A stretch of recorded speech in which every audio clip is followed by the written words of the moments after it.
But when you fall in love, it's much more serious involvement. You just cannot forget this person. You feel miserable when not in their presence. You're always yearning, let's see more of each other, let's get together, we're completely entangled. And then you see, you've actually, a kind of what I will call spiritual element has been introduced. Falling in love is a thing that strikes like lightning and is therefore extremely analogous to the mystical vision. We don't know how really people attain the mystical vision. But as yet we are not clear as to why it comes about. And if there is any method of attaining it, the best one is probably to give up the whole idea of getting it.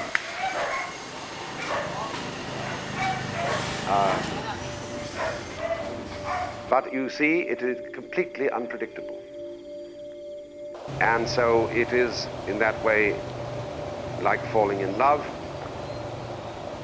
capricious, and therefore crazy.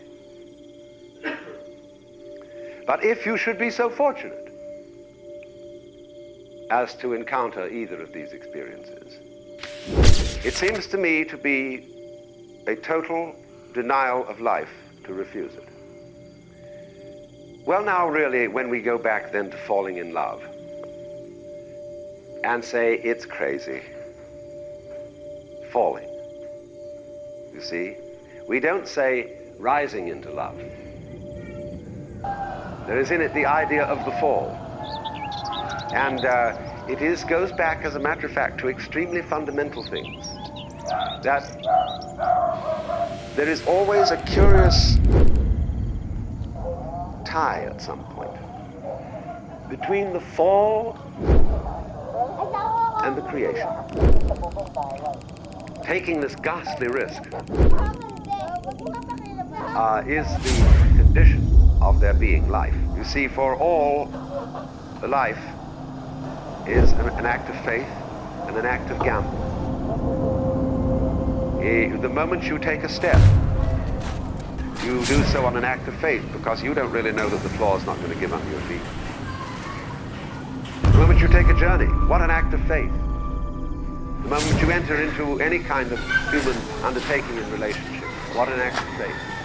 See, you've given yourself up. But this is the most powerful thing that can be done. Surrender.